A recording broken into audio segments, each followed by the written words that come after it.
Welcome back to the Tiga Tactics Podcast, a show about self-defense for civilians by civilians. We discuss all things personal protection, including martial arts, combat sports, and street combatives. Our resident MAN's martial arts nerd include co-founder of Tiga Tactics and holder of black belts in 9 different styles, Dr. Conrad Bui.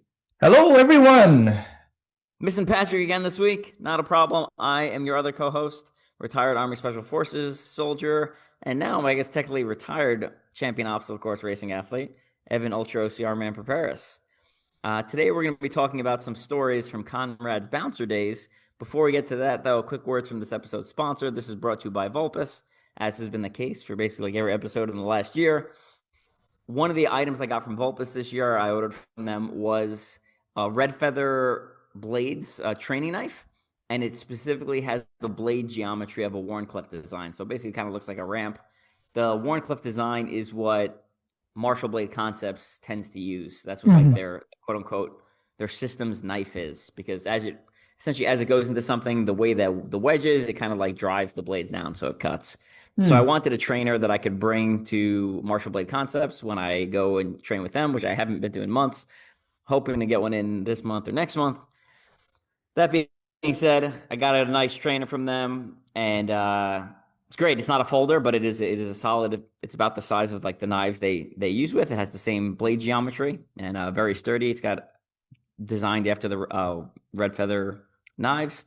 And my friend Dave, who's a Martial Blade Concepts guy, he goes by Iron Tree Colleague on Facebook, has the trainers and likes that brand. So I thought it'd be cool to get one and bring to my next Martial Blade Concepts thing. Okay, let's jump into today's episode. All right. Conrad, tell me about, you were a bouncer for a while. I guess tell me how all this started, and then we'll get starting into like a specific story or two. Yeah, this was during my college days, during my school at Palmer College of Chiropractic, and it was during about 1992 to 1994 where I bounced. So I just bounced a couple years, and I did that for a few different reasons. One was to make some extra spending money, of course, but I also wanted to observe fights firsthand. Back then, of course, there was no YouTube and anything like that, and yeah, I had an idea how fights went down. Things that I saw back in high school and back at when I was going to school, there would be fights and things like that. So I figured it's probably something similar, but I wanted to double check firsthand, and then also, as a way to test myself as well too in I guess quote unquote real life situations outside of like just sparring and point tournaments back then. So you went in specifically as a martial artist, like that was one of the driving factors for you to go be a bouncer, correct? Yes, to do some market research. Gotcha. And I think most people maybe have like at least follow you or see you. They've kind of seen your body type. Like, how big were you when you were bouncing, height, weight ish? Yeah, I was a lot bigger than I am now. I was 30 pounds heavier. I'm about 155 right now. I was 135 back then, sometimes pushing into the 190s. And yeah, just powerlifting and just kind of really blowing up. I grew up skinny, so I always wanted to be muscular and see how far some of that can take me. So that was probably about my limit at 185, 190 right there. And what was your martial arts background at that time? At I that know time, obviously you got very experienced now, but at the time when you were bouncing, what was your training background? it was the Taekwondo as well as the point sparring, the tournaments there. It was also at that time I of course learned Aikido from my father, and then I was starting to learn Silat at that time as well too. So I have Silat experience. I had the Jeet Kune Do experience as well as the Taekwondo and Aikido experience. Okay, so mostly striking, maybe some locks in there too as well. Right. So, very interesting. No grappling though. No wrestling or jiu-jitsu yet. Nope, nope. Although growing up in Aurora, Colorado, there was wrestling as part of our PE class in both middle school and high school as well too. And I Oh, really? remember, yeah, I remember it's grueling. Our teacher did a little mini class tournament. So like you would just pair up and then there'd be brackets. And I worked my way up to the finals. And it was me and this my friend Weston actually that made it to the finals. And I lost to Weston, but the coach was like, you kids, you two should be on the wrestling team. And I remember at that time thinking, man, I don't want to be in the wrestling team wearing tights. That looks so gay. But looking Yeah. back at it, I wish I did. I was like, damn, what a missed opportunity. Yeah, I kind of wish I would have done some wrestling in high school as well. Um, we had it in our PE classes a couple times, but it was more like a sample. It wasn't a tournament and it wasn't consistent. It was like I think we did like one or two, maybe three wrestling practices Hmm. or PE class a year, and I think it was mostly the coach trying to get new students and new people for his team. He was essentially like being like, "Here's a taste of things. Why don't you come out for the team afterwards?" Yeah. Yeah, our PE teacher was the wrestling coach, so I think that was one way he recruited talent as well too. But I remember he was a super cool guy, and yeah, when he said you two need to be on the wrestling team, I thought, oh, it's so gay. It's those tights, and you're just hugging each other. No, I'm gonna stick with martial arts, man. But looking back, that was just goofy thinking, and Yeah. I wish I did it. And the coach was really cool too. I remember in the winter, our school was on a hill, and he would allow us to take out the wrestling match. I mean, mats, the wrestling mats, and use them as sleds to go down the hill with. It was a blast. Those mats were big, so maybe like five, six, seven kids on one mat going down this hill off the side of the school. It was a lot of fun. Cool. And so, what type of establishment were you bouncing at? And then, like, give me some, like, what's the age demographic or clientele type thing? Yeah, it was. Well, the first place was called CJ's, and I can't remember the rest of the name, but let's say CJ's Bar and Grill or something like that. And uh, it was an interesting. Both of these were in this a similar location, so both the places I worked at had similar clientele. So there was a mix of like some older people, and then a lot of the college kids would go there too. We were close to Santa Clara University, and a lot of the college kids would end up there too. So sometimes there would be confrontations, fights between some of the older people and some of the younger people. Sometimes it was just the younger people on the younger people. There was rarely the older people on the older people. So it was either the older an older person against a younger person or a younger person against a younger person. And there were some bikers as well too. So we had an interesting mix of just regular folks come in, college kids, coming in, as well as some bikers coming in as well too. Interesting. Interesting. Mostly male or pretty good mix, male, female? I would say probably 60-40, 60% males, 40% females. Yeah, so more like normal bar. Most, it might feel like bars are heavily weighted towards men at Yeah, this point. yeah, pretty normal, pretty normal. Okay. So do you want to share a specific story or a couple stories, or what's the? I guess I'll just turn the mic over to you and start Sure. maybe sharing some lessons learned or a specific incident. Sure. Yeah. Before I get into that, I do want to give a shout out to my buddy Scott Sobel. He's the one that got me into bar bouncing, and Oh, that's right. I forgot about that. yeah, he's the one that did it. He went in first, and then he's like, "Hey, Conrad, we need another bouncer at this bar, and you want to go apply for it? I'll vouch for you and everything." And yeah, so he's the one that got me into it. Otherwise, I probably wouldn't do it. Every people who know me know that I don't drink. I don't go out late at night usually. That's just really not my scene at all. And so, yeah, it definitely was going out of my comfort zone to start bouncing at the bars there. And for our audience that doesn't know, tell everyone where Scott is now and what he has coming up with us. Yes, Scott, Sensei Scott Sobel. He owns a martial arts school, a traditional. School of Asian Fighting Arts, and it's in Maryland, the greater Baltimore area. And then he's hosting us. I think this is the fifth, sixth, seventh year of hosting us for our Tiga Tactics seminar. So we are having one there in April, coming up here in April. Our Tiga Tactics Toolset Training Tour. So please join us if you're in the area. And if you know Guru Scott Sobel, he's a super cool guy, very, very friendly, nice man, very knowledgeable. Looks like a badass. He's actually a biker. He drives Harleys and everything like that as well too. Yeah. So April 18th and 19th is that event. We'll drop a link down below. And since we started training, or since Tiga Tech started hosting with them, they moved locations. And their new location is so awesome. You can do Aikido there, Silat, I think boxing, I think kickboxing. Mm-hmm. There's like a fitness area, and then there's Brazilian Jiu-Jitsu. It's like to me, that's like the dream martial arts center. It's like a whole mix of styles and a whole bunch of options.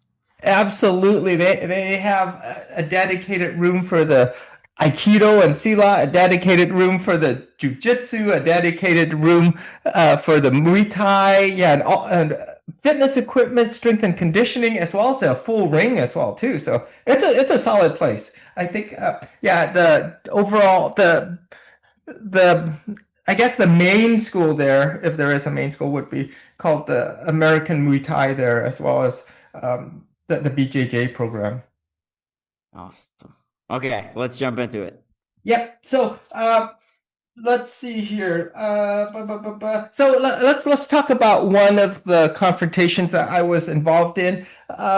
Usually it's the bar where I worked at wasn't the one where this fight broke out wasn't huge. So I think there was just myself and maybe one or two other bouncers there. I think Scott was there that night actually.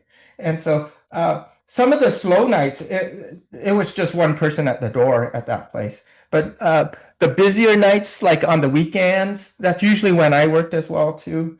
There would be at least two, if not three, bouncers there as well too. So fight broke out.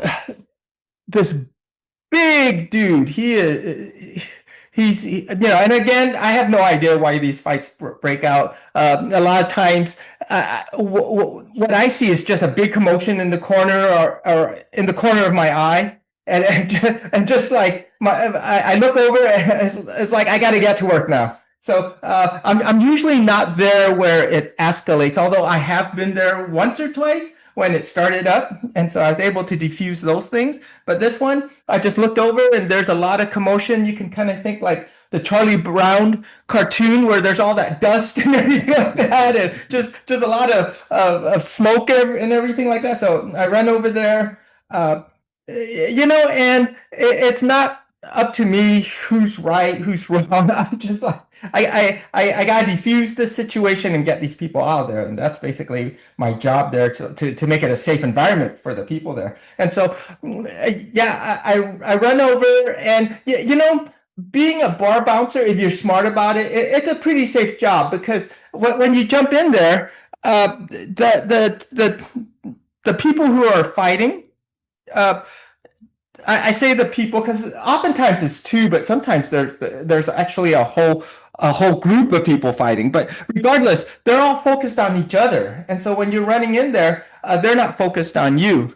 The only danger is that once you run in there and you start to go hands-on with a person, they might think that you're the threat now, and then they turn on you. So that's the only danger. But once you get in there, if you position yourself, you protect yourself, you reposition yourself to a safe place where you can control that person with some kind of lock or hold or something like that. You're generally pretty safe.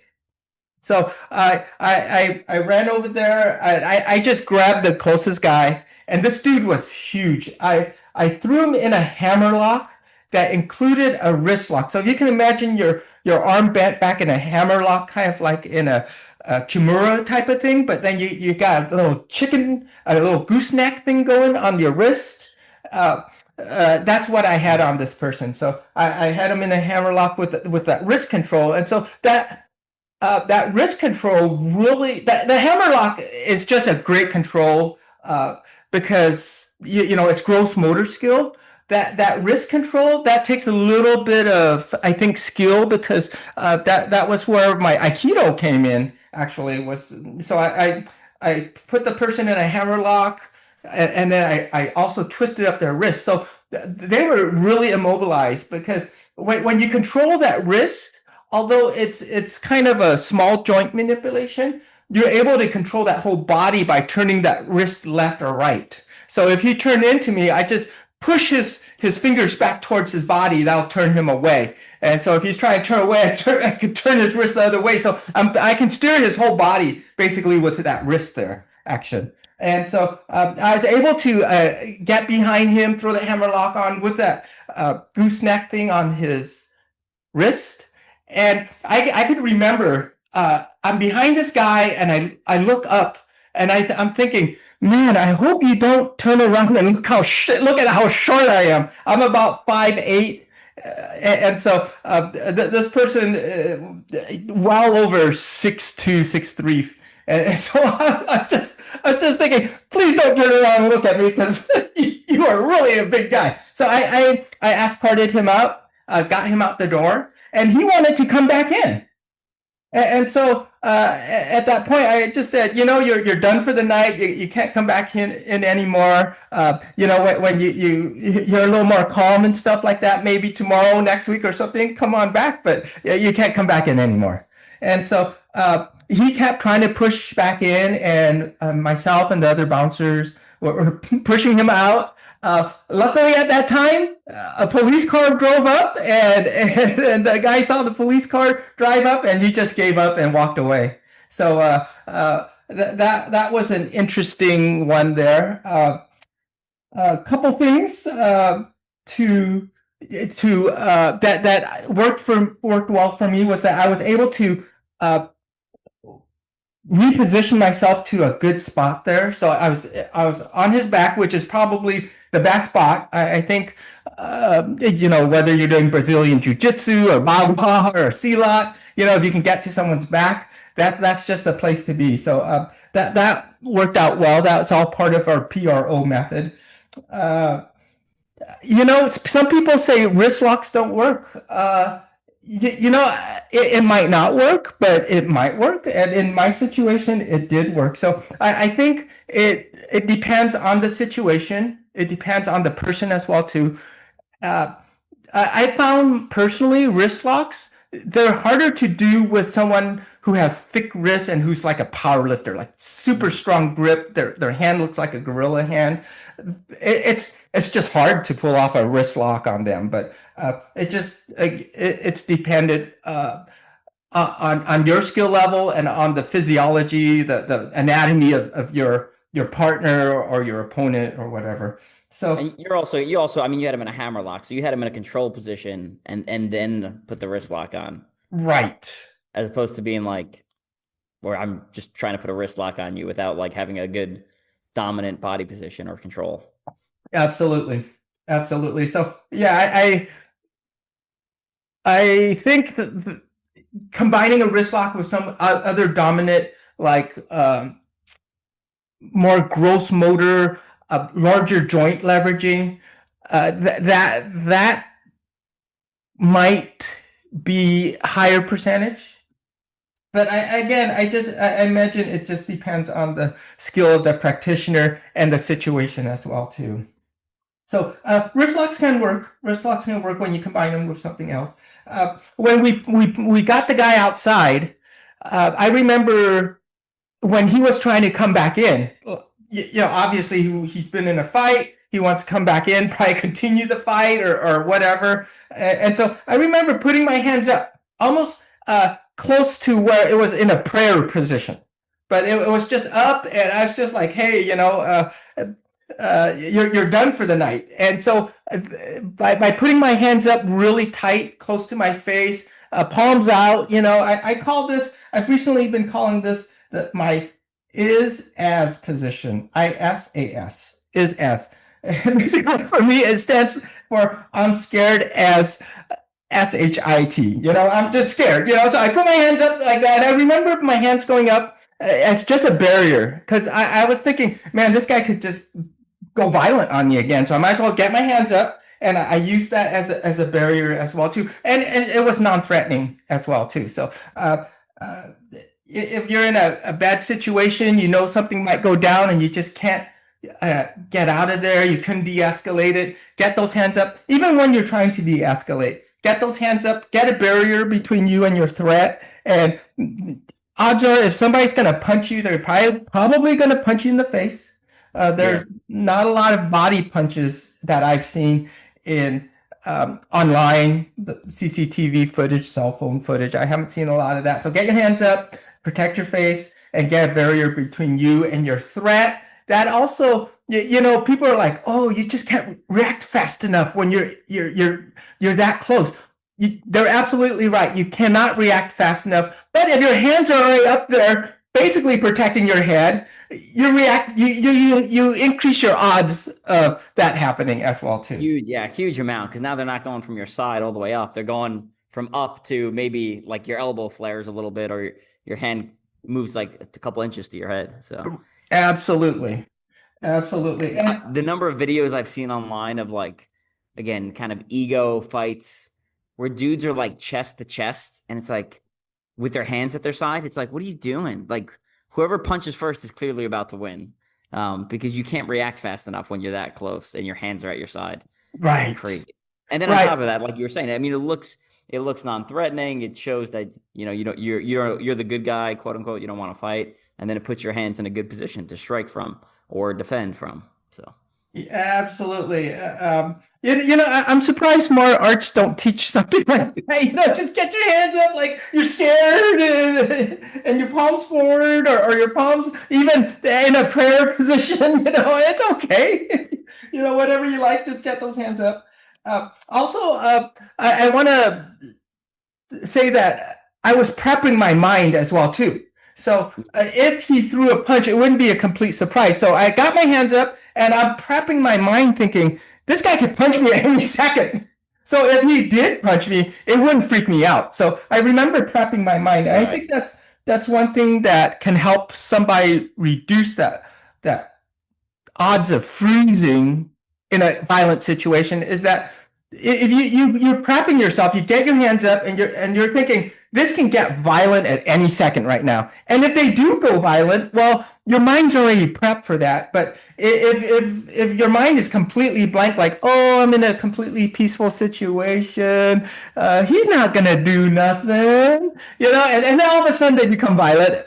That might create a freeze response in some people. Absolutely. The prepping the mind thing also, I use that like when shooting as well too. So usually when I use a timer, it's set on a random beep. So it just beeps at a random time, and so what I do is I create a little nervous tension, like my hands coming to the firearm array. So I'm already prepping that draw. So I have some of that mental prep happening. So when I do hear the beep, my hand moves just a split second faster. So I think that prepping the mind thing is super valuable when you can do it. Of course, sometimes you're blindsided, you're ambushed. It comes out of complete surprise to you. Well, you don't have time to prep, but in this situation, when I was that guy wanted to come back into the bar, and we were saying, you can't come back in here. I was prepping my mind. So I think in situations where maybe someone's like, hey man, you got the time? Can I borrow a light from you or something like that? You might want to prep your mind that this person could just explode on you at any second. You never know. Yeah, absolutely. All right. Other thing, I'm sorry. So when you're breaking up fights in general, as like a general rule, did you have like a quote unquote go-to technique, right? Because I'm assuming most of the time you're probably approaching someone from the back. Did you have like a specific hold or body grab or body lock that you would like default to, or you just kind of like assessed in the moment, and it would be like it tend to be a different thing every time? as a 20 something year old, my thing going into this was like, I'll just do whatever comes natural.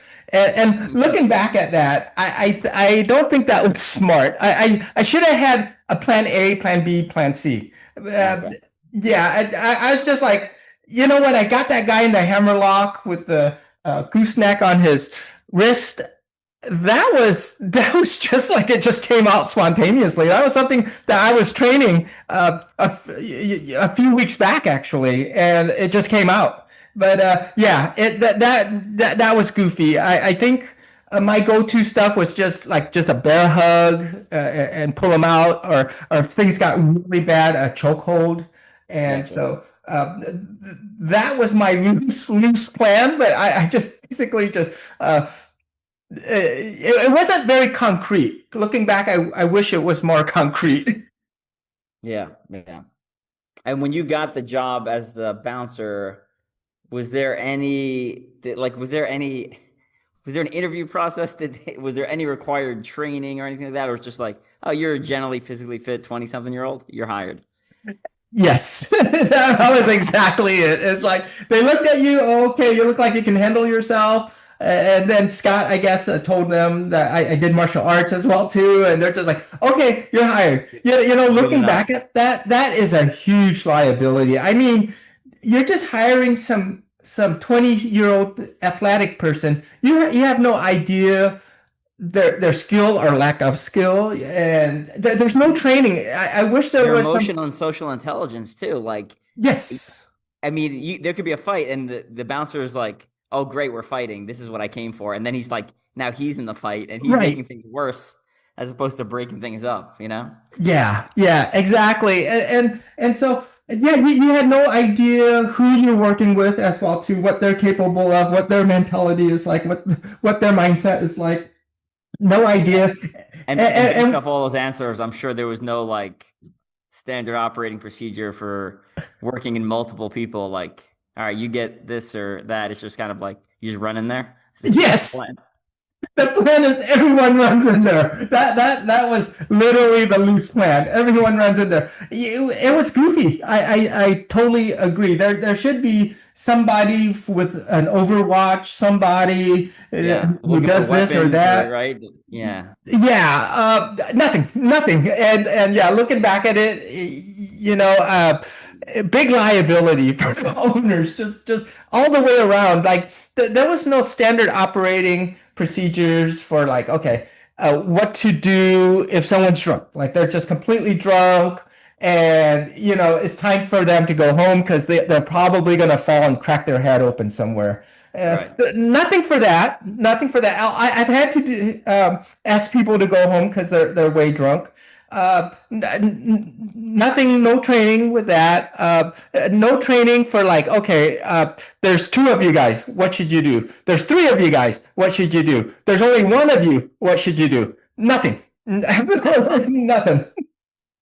How often were you say you used for like physically breaking up fights versus asking someone to leave? Essentially, like how much of it was physical versus how much of it was like using those soft skills to kind of massage the situation and de-escalate. Yeah. So I would say if a fight already broke out, you just gotta go and get physical. And these people, they have tunnel vision. They're not gonna Right. listen to Yeah. to reason anymore. They're beyond that. So you just gotta jump in there and That makes save them sense. from each other. Uh, but there were times where I had to anytime I could use my brain over my brawn, I would totally try to use my brain. There was times where there was the stare down, two guys thumping chests, talking trash, kind of thing. Neither of them have pulled the trigger yet. I've talked down a couple of those before, so I would just go in there and say, oh, hey man, it's not worth it. You guys doing this? You guys want to go to jail or something? Is that what you guys want to do tonight? I wouldn't go to jail if I were you guys. Everything's cool. Just go ahead and just go have fun. Let's just turn around and go have fun. It's all cool, man. It's all cool. And so I was able to talk those people down. And the thing is, everyone wants to save face. No one wants to look like a coward. And Right. no one wants to be that person who says, okay, let's not fight. So I just try to give them both a way out. Just say, hey man, you guys are here with your friends and buddies. Let's have a good night. Let's just have a good night. Let's go ahead and just take a step back, have a good night, both of us.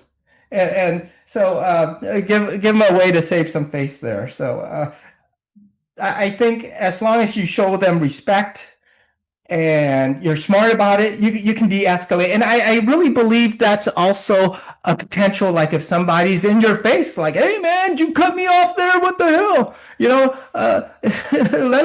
Let them have it. Just say, oh, I totally didn't see you. My apologies. My apologies. I totally didn't see you. Next time I'll make sure that I don't do that again. All right. Save some face, walk away. Let them have the win as well too. Yeah, yeah, all good advice. All good advice. Because you never know. You never know what that social model that person's operating under. If they just get out of jail, if they've just gone through a bad divorce and lost their job, and they're Right. carrying a gun or a knife, Right. or yeah, you just never know. You never know. And then especially in today's age, like people are suing for all sorts of nonsense. So even if the fight breaks out and then you win, now you're being sued. I don't know. It's just a complete disaster. So Yeah. Yeah, absolutely. The times where I had to ask people to leave because they were way drunk, I mean, they're like falling all over the place. I would just go to their friends. I would just go to their friends and say, oh, man, this friend is totally wasted. I don't want him falling, cracking his head open. Let's go ahead and get him home and get him to bed where it's safe. And a lot of times that was good enough, just showing that you cared and that you wanted them to be safe and that their friends are intelligent people that have responsibility for their buddies. You play on that. And not most, but all the time, I got their friends to escort them out. So I didn't even have to do anything. Did you carry any additional tools with you? Pepper spray, flex cuffs, or whatever, something, and anything? No. Yeah, That's not a thing. Not a thing. I should have at least had a sturdy flashlight. I mean, you could use that to signal your other buddies. Of course, you could use that to disorient people, or if worse comes to worse, you could shove it in their face. But right. I looking back, but back then, tactical flashlights weren't a thing. We were still talking about mag lights. Yeah, the big D cell stuff that you leave in your car that probably put out like 50 lumens. Yeah. So I wish one of we my had friends flashlights. One of my friends was being inappropriate at an establishment one night, and he got pepper sprayed by the bouncer. And we laughed at him. We laughed with him because at that point I was like, all right, we got to get you home. But we thought it was really funny. We still make fun of him about it to this day. It's a great story. Wow, interesting. What did he do to get pepper sprayed by the bouncer? Say again? What did he do to get pepper sprayed by the bouncer? I think he was inappropriately flirting with one of the staff. I'll use that terminology. But usually that wouldn't get you pepper sprayed. I mean, I would imagine if you were really unruly and like just trying to punch everybody. What I recall happening was he's inappropriate with the staff. He's asked to leave. He's arguing with the bouncer, and they're trying to get him to leave. He's saying no, and I don't even think they went hands on. I think they were literally just verbally arguing, and then the guy pepper sprayed him in the face, and then we were like, "Oh, Steve got pepper sprayed." And I was like, "We should probably leave now." It's like, okay, so it was good. All right. Really funny.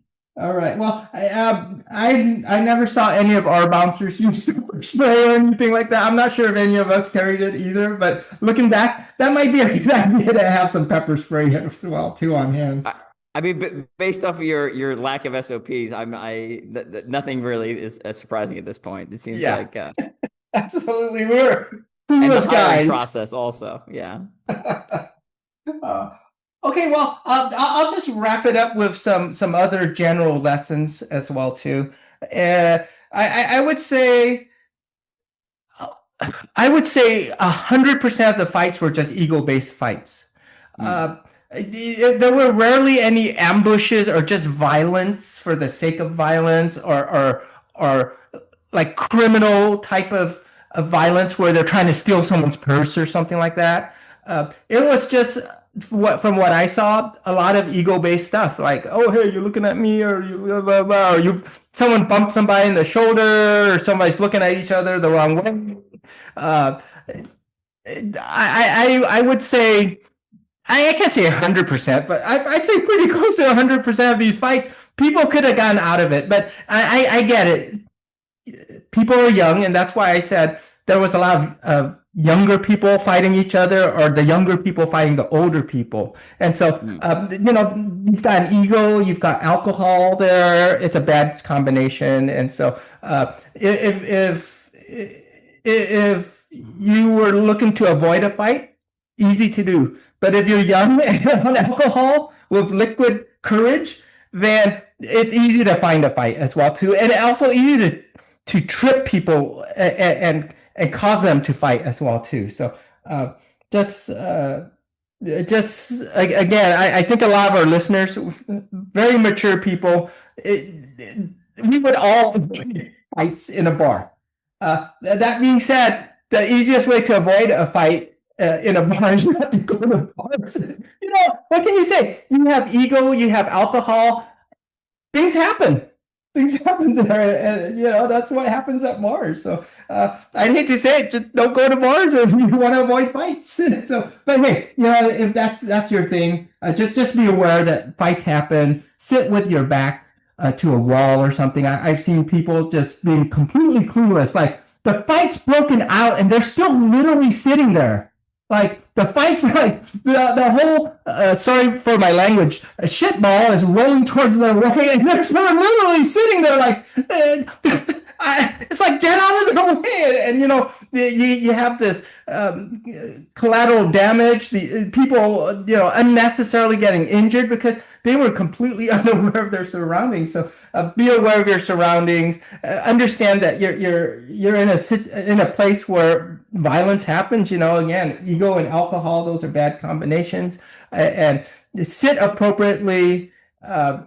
Hopefully, with your back to the wall, where you can see things. Keep an eye open. Situational awareness. If you see the violence, get out of there. I mean, there's no point in hanging around and. Well, get to a safe place if you want to watch the fight. Get to a safe place at least. Good advice there. All good advice. Yeah, and of course, like you, Evan, you had friends, and hopefully bring some responsible friends, and they should have your back. If you got jumped or if you're being the jerk and you're doing some terrible stuff, hopefully they'll pull you back as well too. So go with some good friends as well too. Absolutely. Absolutely. Yeah, you got to look out for each other. Absolutely. Cool. All All right. right. I think that about wraps things up. Yeah. Yep. Maybe another one. I'll talk about other fights. There was fights with an ex 49er NFL fighter, not fighter, NFL player against these college kids. That was quite rowdy. There was one where literally the entire bar was fighting, including the owner of the bar. He was jumping into it as well too. Freaking Oh my crazy. goodness. Yeah, freaking crazy. So we can talk about this Yeah, later.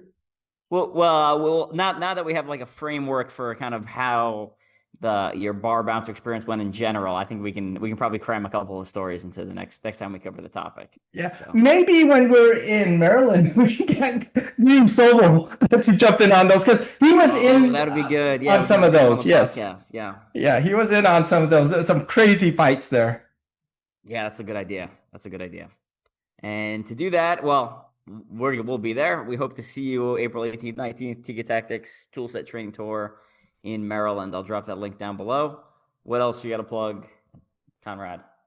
That is it for now. I do have some seminars coming up in Denver as well as some in the Bay Area, but please check our calendar for those dates. I'll talk about them next time at the next podcast. Sounds good. And for our listeners, if you want to hear more from me, I was on FMA discussions earlier this month, probably around the 8th or so of the month, March 8th. And then I was on Marshall Meh in March 11th. So that's on my Facebook page or Dean Franco's Facebook page or Dean Franco's YouTube page. We talked for about an hour and, 15 minutes talking about some of my military background, but then like we kind of deep dive into knife stuff. So we're talking about different systems and the value of each system. And we talked about my new book on bladed combatives. So you can check out that podcast. And then a quick shout out to Tenneco Knives, one of my favorite knife brands and one of my go-to carry options. They make a really nice knife, really nice and the modified Quaken. It's very flat. It's very easy to put into your clothes and not have it like print or create a bulge or anything like that. So you can check them out as well. And I'll drop some links down below for my books and Urban Warlord with Phil Elmore and some of the Tenneco knives and Takedown Sportswear. All sorts of links down below. Check out the show notes. Oh, yeah. Before I forget, Concealment Magazine, it might still be out during the release of this podcast. So Recoil Concealment has a review of Evan's combative blueprint. So check that out. It's actually a good magazine as well too. There's articles in there about tourniquet, the law after violence, and of course a bunch of reviews on some really sick firearms. Very cool. Yeah, I bought the magazine. I've skimmed it. I haven't actually read any of the articles besides my spotlight. But yeah, it's good magazine. And the combatives blueprint is taken off too. Like it is, I feel like I've hit like a tipping point where it was selling really slowly. It sold like a bunch right away because people would follow me, and then it like slowed for a couple months, and then in the last couple months it like hit a tipping point where like it just kind of sells, and I think people are reading it and they're recommending it to friends, and they're reading it and they're recommending it to friends. So it's got a good traction now, and of course Conrad wrote the forward, so you'll get some of his knowledge in there as well. And it's yeah, I mean, I spent a lot of time writing it, and I spent a lot of money and experience to get all that stuff.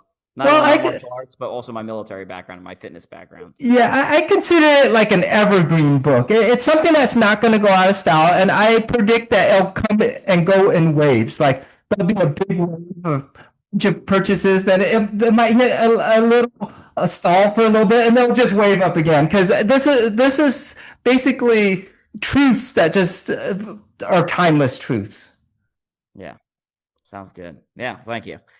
All right, we will catch all you guys in the next episode, and we will see you in April. Clear your schedules. We'll see you in April in Maryland. All right. Take care, everyone.